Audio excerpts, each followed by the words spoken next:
Greetings and welcome to another Master Phil in Your Corner podcast. This is episode 113, Deus Vult, with Dom Santoli at the helm of Bergen Catholic Wrestling. But before we introduce our special guest, who is the newly crowned head coach of the heralded Bergen Catholic Wrestling team, let us thank our sponsors. So first, of course, we have to thank philross.com, because without philross.com, none of this would be possible. And if you need to get your virtual training on, go to philross.com. There's over 150 videos on my Patreon channel. Plus, you can go to Burn Along. You'll have access to my videos there, as well as over 2,000 other instructors. We have survivalstrong.philross.com. There's 6 training modules there, a manual, and 20 workouts. Get prepared, because remember, the police are there in minutes when seconds count. The book, Survival Strong, second edition, will be dropping in less than 30 days. We have Ferocious Fitness and the Kettlebell Workout Library, all available at philross.com. We also have seminars, certifications through the Body Bell Method, the Minimalist Approach to Strength and Fitness, ACE and NASM certified. And we also have Survival Strong seminars as well. We're booking those in May of 2024. We're all booked up prior to that. The Winning Mindset, athletes, team, corporate coaching, one-on-one presentations and workshop, P3 training group, plan, prepare, protect, in-person online courses, and workshops for civilians and law enforcement for active threat training. Health is wealth.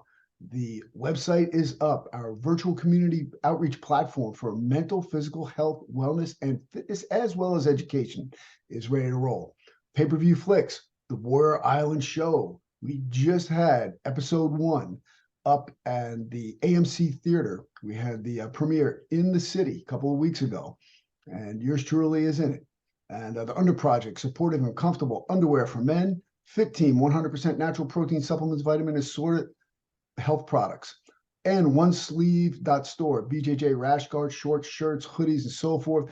Don't forget to use the code Phil Ross. All right. So let's do this.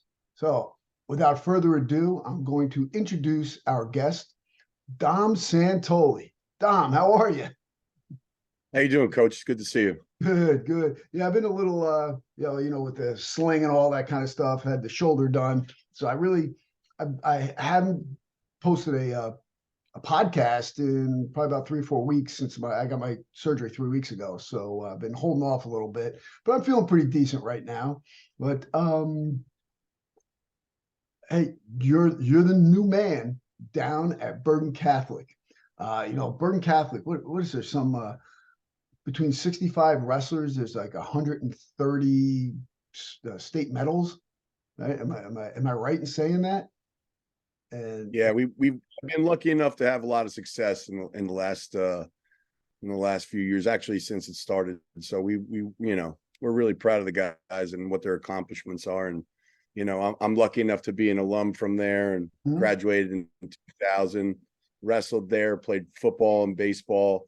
I went to college. I played football for the University of Delaware, won a 1AA national championship in 2003, started to do some mixed martial arts, Brazilian jiu-jitsu after I graduated, participated in a couple of martial arts events, and then started to be an assistant coach under the legendary coach Dave Bell around the season of 2006, 2007. And I was his assistant for ever since then. Yeah. And then just was named the head coach in the spring. So it's definitely an honor and a privilege. And I feel very lucky to be able to hold this position at my old alma mater. Yeah, I mean, it's great. It's got a great legacy too. I mean, there's also several national NCAA champions that came out of the Bergen Catholic program as well, right? Yep, 2 right now. Nick Siriano twice and Shane Griffith once. And I do think we have a couple of guys that are vying. We got Shane still in there, and then Chris Foca, Jacob Cardenas, a bunch of other guys that are Division I wrestlers, and everybody's doing very well. So very happy with that. Didn't you also have a tryout in the pros? You know what? I definitely had an opportunity to play post-college football, but at the time, I had made a decision to try and get into selling mortgages and do some real estate. So that was a decision that I made, but it had a chance, had an opportunity to do some college stuff, but what? Sometimes you got to just move on to the next thing and make the best of it. Yeah, I'll tell you what, and coaching is an extremely noble profession. So it's what you do with these kids is just fantastic. I've been a big supporter of yours for quite a time, quite a while, and we actually got to know each other from being on the mat together, doing some jujitsu and so forth back. I guess it was almost 20 years ago now, right? Yeah, I mean, I definitely remember you even from when I was in high school, but No. we've seen each other in a multitude of gyms and Mhm. events, NAGA events, UFC, mixed martial arts stuff. So you and I are simpatico, as they say. So I love talking to you as much as possible, and everything that you've kind of always exuded, I always really soaked up and very much appreciated. Even when I was training MMA, going to your dojo, it was really a great opportunity to learn.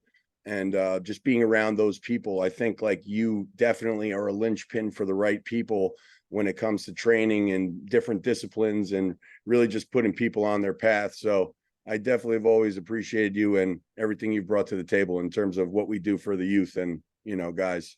Well, thank you. But you know what? For the sincere compliments, I really appreciate it. But you know what? This is about you today. I want people to know Dom Santoli, what his plans are, what he's doing with this program.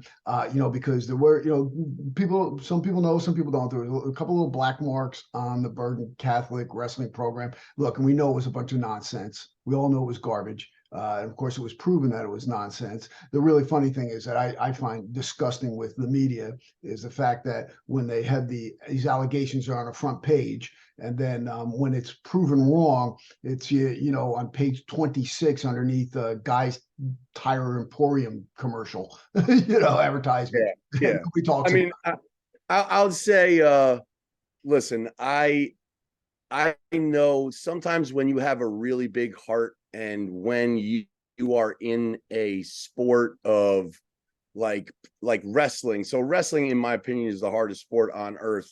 And when you're a coach and you're really bringing people together to do the right thing, if you have a different personality, as Coach Bell did, than most hot,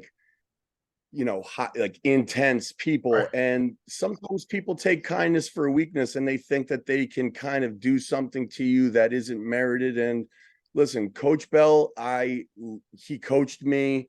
I came back to coach to be with him. I'm his son's godfather. I love the guy to death.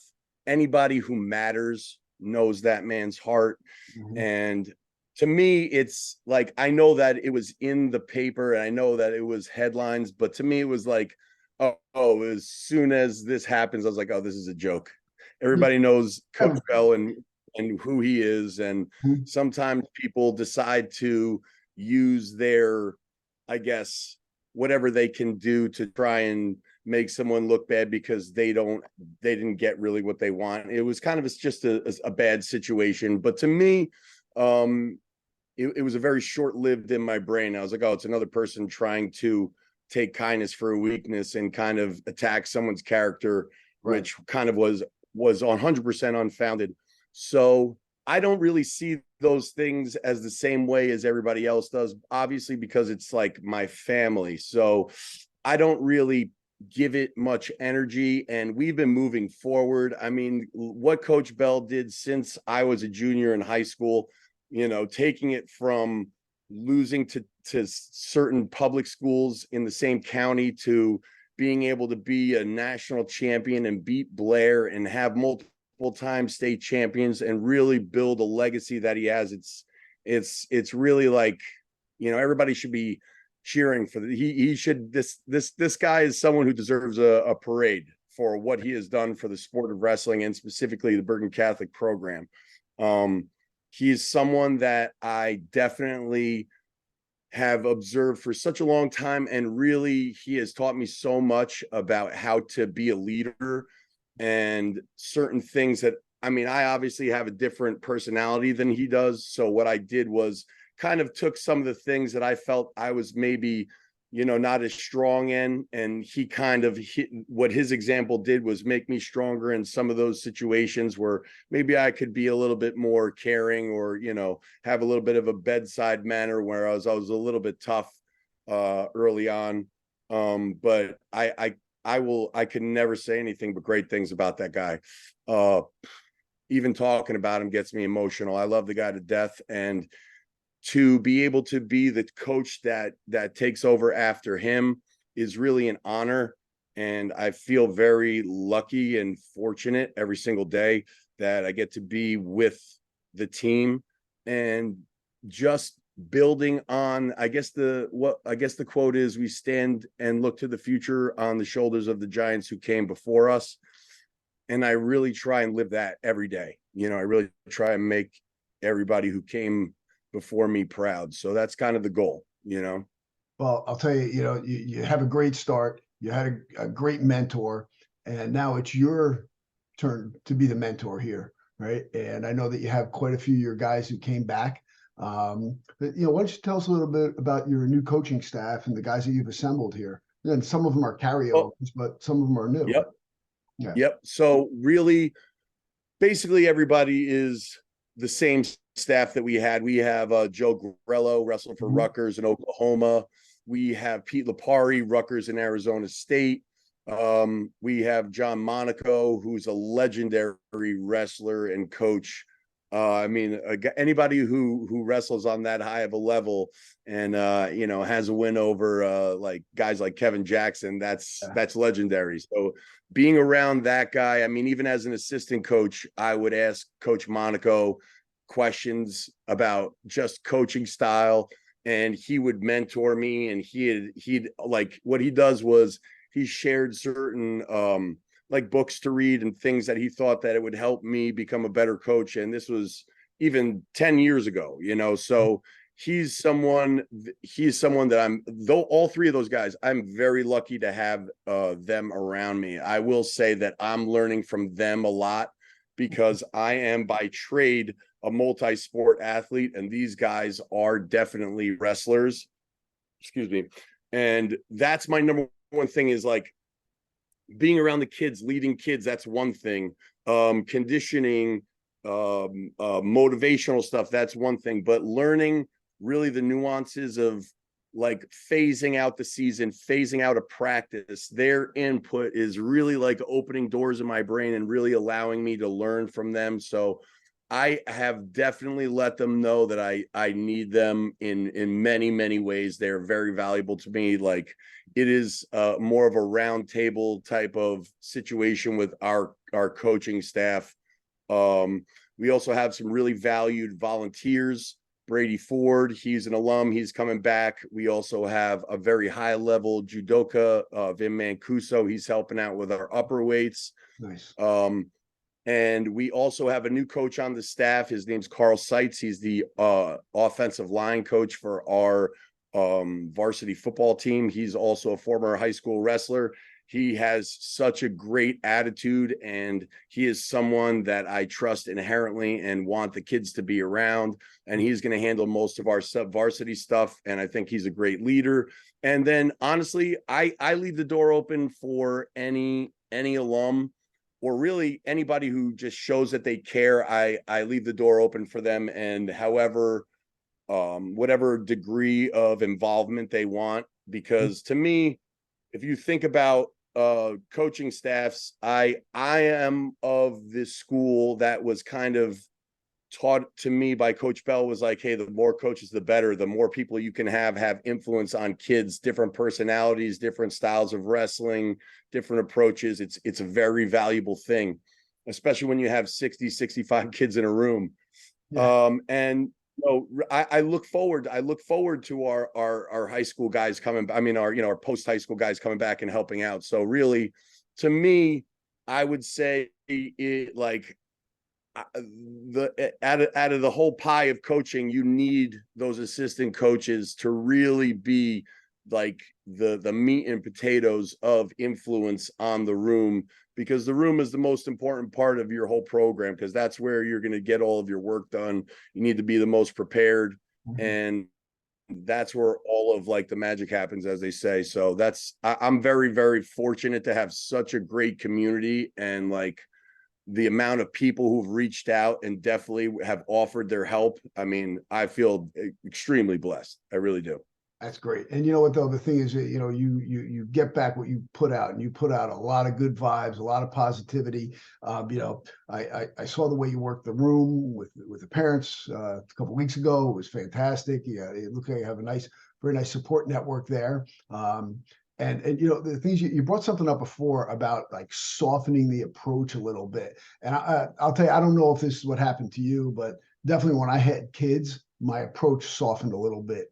I kind of got a little more human, let's say. Is that something that happened to you? You know, Yeah, I would say so. Since I was a teacher at Bergen Catholic for these years, I would say in the beginning, I treated a lot of these kids like brothers, you know. So being tough on them, treating them, giving them tough love was kind of the way that I went about it. And also having Coach Bell kind of being there to be an open heart and kind of someone that was like would be very complimentary to my personality was a fantastic, like good cop bad cop type of situation. You know, but I definitely think having kids has changed me, but also just watching the development of certain people and realizing that different people like take different temperatures, you know. So you really have to treat everyone, I guess. And I guess to your point, I treat everyone like all the guys on the team if they were my son. So you know, I'm hard on my son, but I also do a lot of communicating to him. I think that, you know, having private conversations with kids as opposed to maybe yelling, that works for some kids. Some kids do a little bit better with the more aggressive motivation, but you really got to take the temperature. And to me, it's a very good thing. And it's all about patience. It's all about not overreacting. It's all about kind of holding your water and letting them get through certain difficulties and adversities. And you know what? Yeah, I mean, I had a few things go on when I was younger with my kids' health. So that really helped me like figure out what's important, like what's really important, you know, like losing this match, that was, you know, kind of devastating. But I also have spent numerous months in hospitals with my kids. So like when you see what's really important in life, everything can turn into like a lesson and like more of the icing on the cake rather than what is this going to make or break my life? Because that's kind of what I think about wrestling. Like wrestling isn't a result based I guess the result isn't what you should take from this sport, because it is merciless with, you know, you could train as hard as you want and not have success. I think the whole thing should be like your mindset and your effort, and that you don't do this sport and you don't sacrifice. You do it because you love it, and you're on a pursuit. And that's kind of like the old adage, like it's not about the destination, it's about the journey.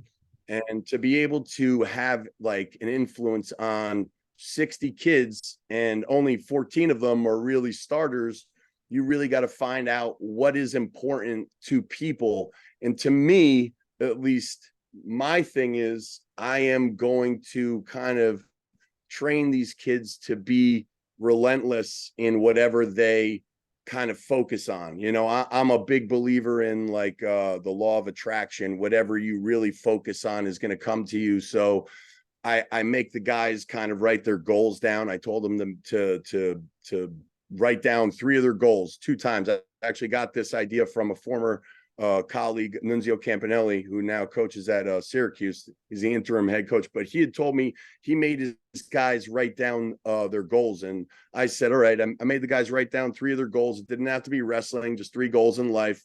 They have to give me 1 set, and I put another, and I told them to keep 1 set on them, like in their wallet or their phone sleeve or whatever it is, because in life, if you kind of wake up thinking about your goals, go to bed thinking about your goals, borderline kind of, or, you know, for lack of a better term, like obsess about your goals, it's going to come to you. These things will come your way. You will figure out how to get there if you're always thinking about it. So it's really like how you approach every single day. And you have to have that mindset of every single day is super important, even though it's like a drop of sand in the hourglass. Like every day has to be appreciated, and you have to work towards wherever you want to be. And the metaphor of like overcoming adversity in life, wrestling, there's no better thing, because like I said, the success isn't guaranteed, but we're not training to be successful. We're training to be relentless and never stop. And that is very important, because that's what I think about. Like, hey, if any of these kids ever like grow up and have a child in instance, like for instance, my personal situation, when my son was 2, he was diagnosed with retinoblastoma, which is a tumor in the eye. And that was tough, but I think that through the people who I had grown up with and the sports, especially wrestling, it was kind of like, hey, listen, I'm not looking for everything to be fixed right now. What's the next goal? What's the next milestone? We're going to work to the next test, whatever that is. So be it adversity, be it goal setting, be it like whatever you want to do in life, you have to be relentless, and you can't quit, and you can't. And even furthermore, if the worst possible result happens to you, you have to be able to overcome that. So I think that that's kind of like the mindset that I bring to these kids. And I'm like I said, I feel so lucky. I just feel like totally blessed to be able to do this, and just so happy that I have such a great community around me. And the fact that I had the relationships with all of these wrestlers for the past 16 years just makes me feel like the luckiest guy on earth, you know? That's awesome. I mean, you brought up some interesting points, and it's human beings need a purpose, and if you have your goal, that is your purpose. So you have to break this down, and you want to take advantage of the time. I mean, if you look at it, there's what 4,400 minutes in the day, right? You have 86,400 seconds in the day. What are you doing with those minutes and seconds? Are they helping you get to your goal? Are you doing things that's dissuading you from that goal? Or are you doing things that's going to help you achieve it? And like we discussed, you don't always have control over the outcome, right? But you do have control of the process. And it's the process or the journey that makes a person resilient and gives them purpose. And also those lessons, I've always said that, wrestling is a microcosm of life. You have your successes, your failures, your hard times, your great times, and everything, and it all comes together. And it's a representation of what life is like, and it really prepares you to, in my estimation, like no other sport. And like you said, it is the toughest sport. It's the hardest sport that there is. Especially in terms of high school sports. I really can't think of too many other things that are tougher. But talk about something else. You also are involved in the football team, correct? Correct. And Yeah, no, I've been a coach for many years. I started out as a varsity coach when Coach Nunzio Campanelli took over. And then after I guess it was right around the time, I think I had one season with Coach Vito, but then I decided to move to the freshman level. So I've been coaching the defensive line on the freshman level for the past few years with Coach Dave Cavaluso and Coach Campy. That's Vito and Nunzio's father. I can't get away from just any opportunity to be able to coach a sport in the school. I think is like extremely important, because when you're in school with these guys, you get to see them in the classroom, and you kind of don't let them see them like kind of let their hair down. So it's hard for me to give anything up in terms of coaching, because that's where like it's a lot of fun. It's a lot of learning. You spend a lot of hours with these people, and that's how you build relationships with them, is just by spending a lot of time working hard with them.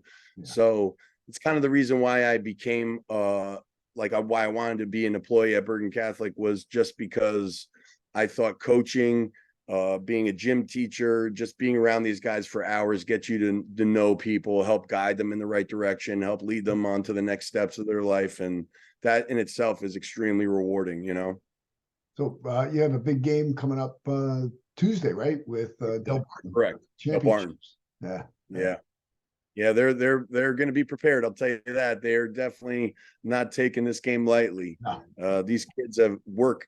I mean, they work a lot of hours, and that's another reason why I couldn't continue the varsity coaching, was because of my young children and the fact that these guys work so many hours. But they're definitely ready for this game on Tuesday. It's going to be fantastic. I know Del Barton really has worked very hard to become very successful.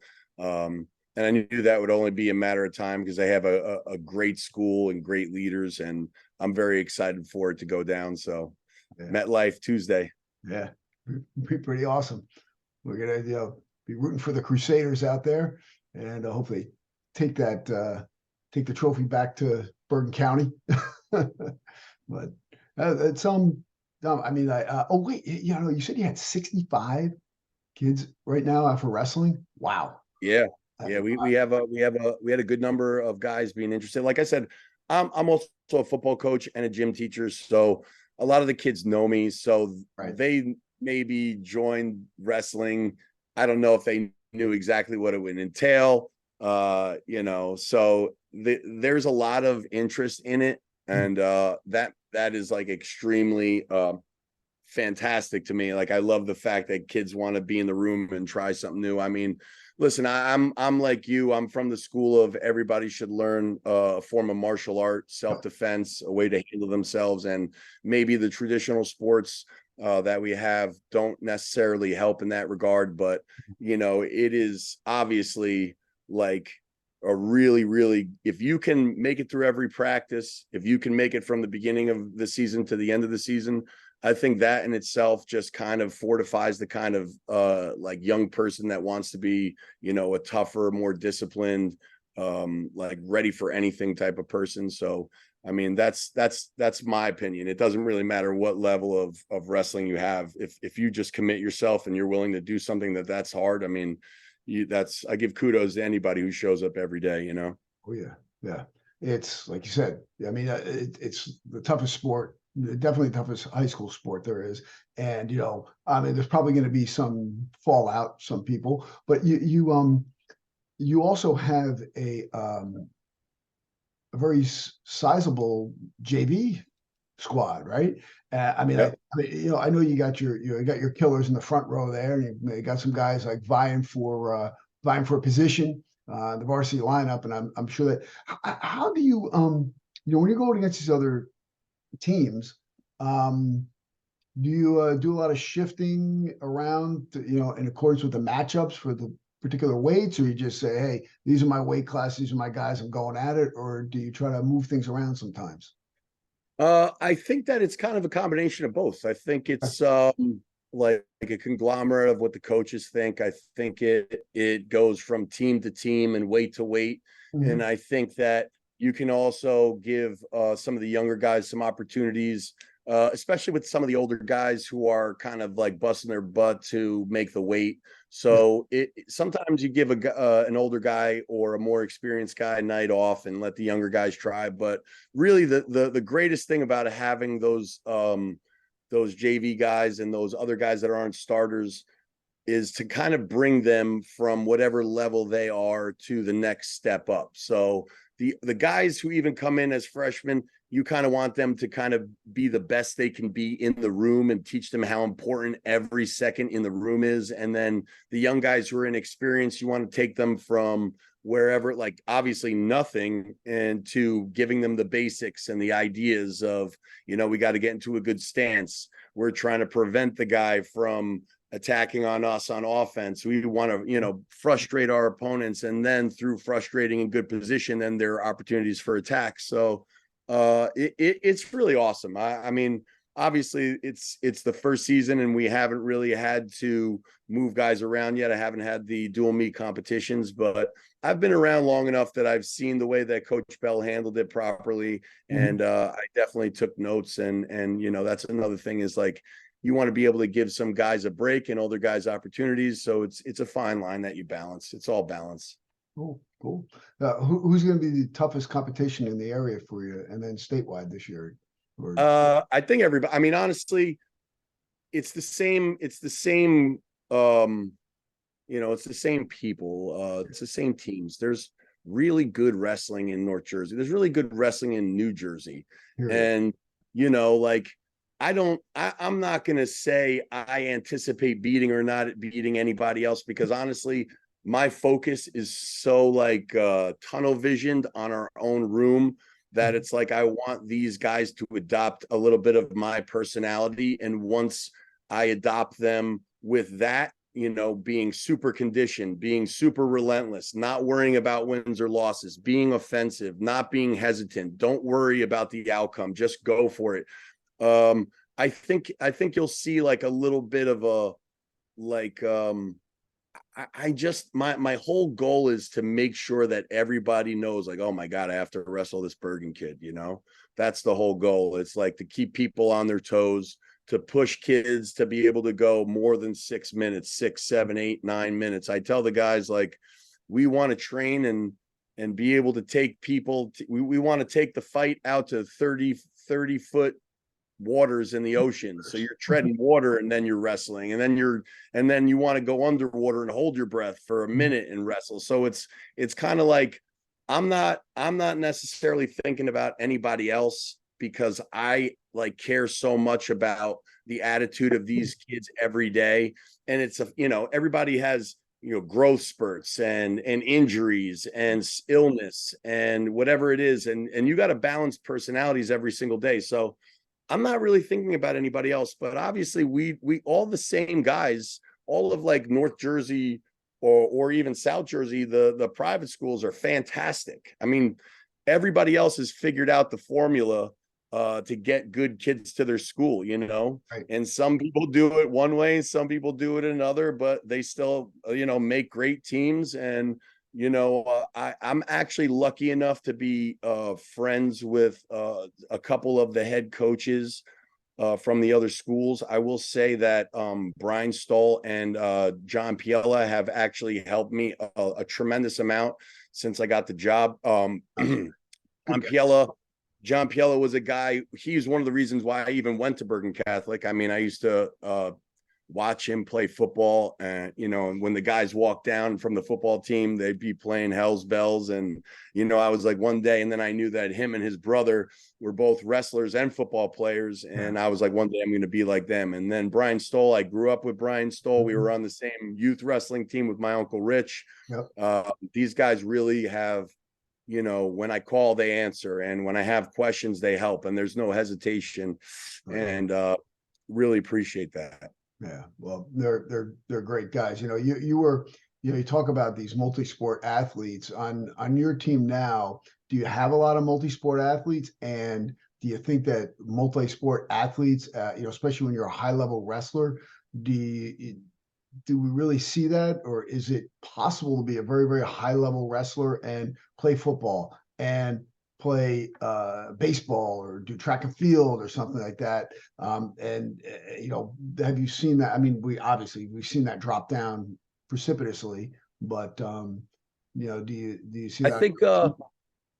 I think it's a balance of both. You know, I think that New Jersey has gotten so much better in wrestling that the guys who focus on wrestling, their goal is to be state, national, world kids. And even from a young age, I think the rec programs, the club programs, there are fantastic rec programs in New Jersey. So I think the guys who focus on wrestling are just making New Jersey that much better. I also think that kids that are that good of an athlete, I think it's the same. Like if you want to play 2 or 3 sports, you know, it's much harder, but there are talented kids that can do anything. You know, there are talented kids that that I mean, as crazy as it sounds, one of the best athletes I've ever seen in my life was Josh McKenzie, and he had a bunch of injuries. He was a football player wrestler. He had a bunch of injuries coming off of football, winning a state championship,